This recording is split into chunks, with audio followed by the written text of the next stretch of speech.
আমি আর 24 ঘন্টা অপেক্ষা করছি।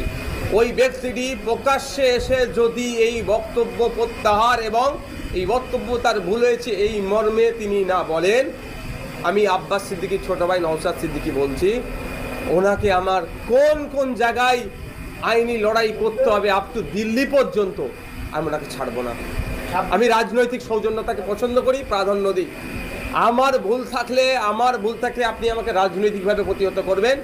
শব্দ চয়নের ক্ষেত্রে আপনি যে মাত্রা ছাড়িয়েছেন এটা ছেড়ে কথা বলবো না। তবে হ্যাঁ, আমি কাঁটা তোলা দুর্গন্ধ চাপা দেওয়ার পক্ষে নয়, আমি আইনি লড়াই করব।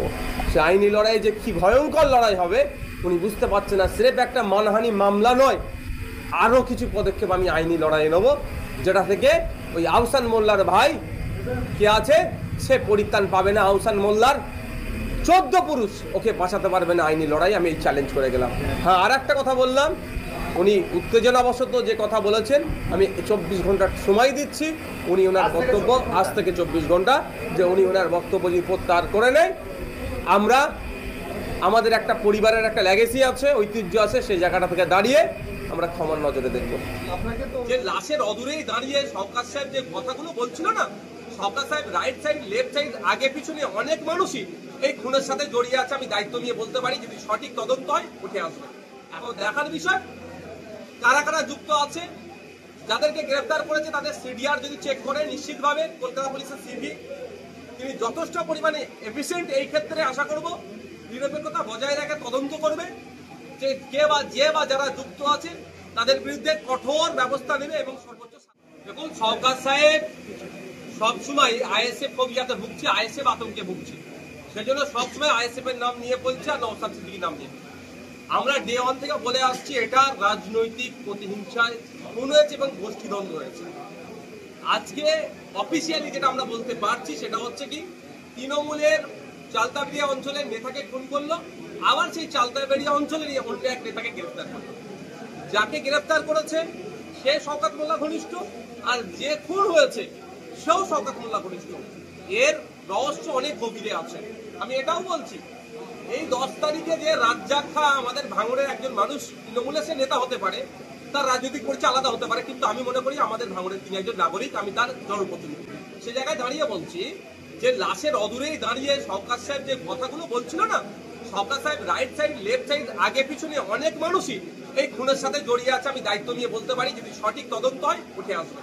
এখন দেখার বিষয় কারা কারা যুক্ত আছে, যাদেরকে গ্রেফতার করেছে তাদের সিডিআর যদি চেক করে, নিশ্চিতভাবে কলকাতা পুলিশের সিপি তিনি যথেষ্ট পরিমাণে এফিসিয়েন্ট। এই ক্ষেত্রে আশা করব নিরপেক্ষতা বজায় রেখে তদন্ত করবে, যে যারা যুক্ত আছে তাদের বিরুদ্ধে কঠোর ব্যবস্থা নেবে এবং সর্বোচ্চ শাস্তি হবে।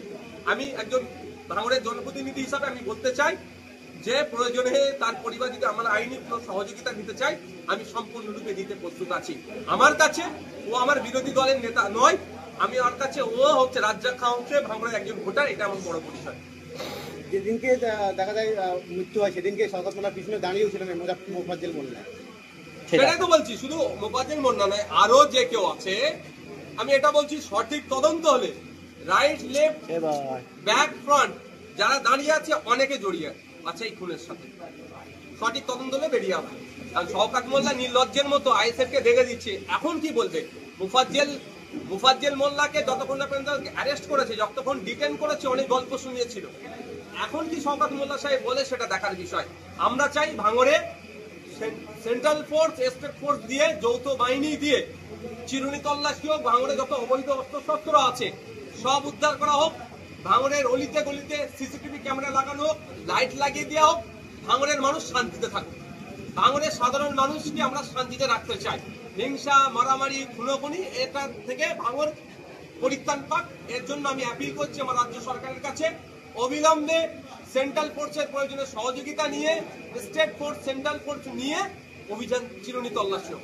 আপনিও দাবি করছেন না অস্ত্র আছে, শওকত মোল্লাও দাবি করছেন এখনো ভাঙড় প্রচুর অস্ত্র আছে, তাহলে কাদের কাছে আছে বলে মনে করছেন বা কারা রাখছে? দেখুন, শওকত মোল্লা সাহেবরা পঞ্চায়েত নির্বাচনে গ্রিন করিডোর করে যে অস্ত্রগুলো নিয়ে এসেছে, আমাদের কর্মীদের খুন করেছে, আমাদেরকে আঘাত করেছে, আমাদের কর্মীদের এই মোফাজ্জল মোল্লা আমার গুলি ছুড়াতে আমাদের কর্মীর পকেটে বাদ দিতে হয়েছে, একাধিক কর্মী গুলিবিদ্ধ হয়েছে। তিনি একজন কিলার, 2009 সালে খুন করেছে।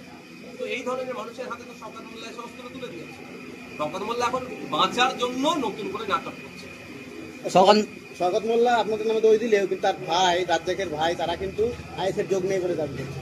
বাস্তবিক তো আমিও খোঁজ নিয়েছি। দেখুন, আমি একজন সর্বোপরি জনপ্রতিনিধি, কোন একটা দলের চেয়ারম্যান নেতার থেকে বড় কথা আমি ভাঙড়ের জনপ্রতিনিধি। আমাকে খোঁজ নিতে হয়েছে যে এর সাথে কারা কারা যুক্ত আছে। আমরা খোঁজ নিয়ে দেখলাম রাজ্জাক খাঁর সাথে বা ওই বুদ্ধের তৃণমূলের সাথে আইএসএফ এর সৌজন্যতার রাজনীতি, কোনো অশান্তি নেই। স্বাভাবিকভাবে এখানে তো এখানে ক্লিয়ার হবেই, তো তার পরিবার বলবে, কারণ তার পরিবারের সাথেও আমাদের আইএসএফ এর জিজ্ঞাসা করুন, কোনো দুর্ব্যবহার নেই বা তারাও কোনো দুর্ব্যবহার করে না। দাদা তৃণমূল নেতা খুন, তৃণমূল নেতা গ্রেপ্তার, তৃণমূলের পক্ষ থেকে প্রতিবাদ মিছিল ডাকা হয়েছে। কার বিরুদ্ধে করবে প্রতিবাদ মিছিল? ক্যালকাটা পুলিশের বিরুদ্ধে, যে কেন মোফাজ্জল খানকে মোল্লাকে অ্যারেস্ট করা হলো, জবাব দাও, এই বলে করবে নাকি? মমতা ব্যানার্জির বিরুদ্ধে মিছিল করবে। এটাকে ধামাচাপা দেওয়ার জন্য শওকত মোল্লা সাহেব উঠে পড়ে লেগেছে। তবে আমি একটা কথা বলছি, শওকত মোল্লা সাহেবকে যদি জিজ্ঞাসাবাদ করা যায়, এই খুনের অনেক রহস্য উন্মোচন হতে পারে।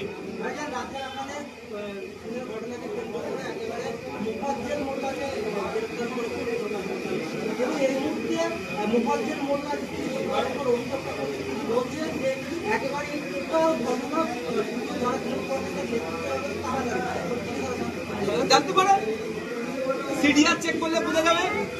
খুন হয়ে যাওয়ার আধ ঘন্টার মধ্যে, লাস্ট আধ ঘন্টা বলছি, লাস্ট 30 মিনিটস, খুন হওয়ার লাস্ট 30 মিনিটস এই মোফাজ্জল মোল্লা কোথায় কোথায় ঘুরেছে, কাকে কল করেছে, কার অফিসে গিয়েছে, সিসিটিভি আছে ক্যালকাটা পুলিশের নিশ্চিতভাবে, সেটা যেমন জানতে পারবে। আর সিডিআর বার করলে সব পেয়ে যাবে।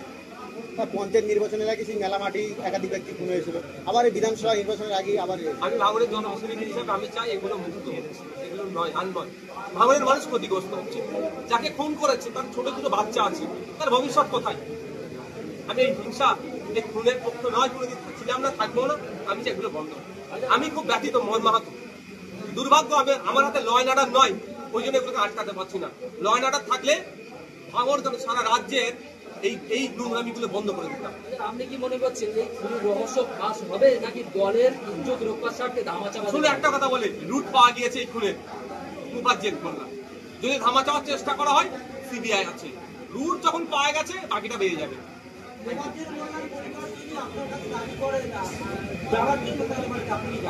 মোফাজ্জল মোল্লাই তো খুনের সাথে যুক্ত, আমার কাছে আসার প্রয়োজন নেই। রাজ্জাক সাহেব খান পরিবারকে অলরেডি আমার মেসেজ পৌঁছে দেওয়া হয়েছে। এখন কিছু বাধ্যবাধকতার জন্য সবটা আমি আইটেম মিডিয়াতে বলতে পারছি না, তবে আগামী দিনে দেখতে পাবেন ন্যায় হবেই, বিচার পাবেই। যে বা যারা যুক্ত ভাঙড়ের মানুষকে যারা এই উত্তপ্ত করে রেখেছে, তাদেরকে শান্তির ঘুম ঘুমোতে দেওয়া যাবে না। তারা মাইকের সামনে, মিডিয়ার সামনে এসে যত নাটক করুক না কেন, খুঁজে বার করা হবে। এটা মাথায় রাখবেন। তদন্ত যদি ঠিকঠাক না হয়, সিবিআই হাতে হবে। সেই সিবিআই দেখবেন আবার মোফাজ্জলকে তুলে নিয়ে যাবে, আর ওই বাইকের যারা দুজন ছিল বসে, তাদেরকেও তুলে নিয়ে যাবে। অনেক জিজ্ঞাসাবাদ হবে, সিডিআর দেখে এই কেসের সমাপ্তি হবে। ঠিক আছে।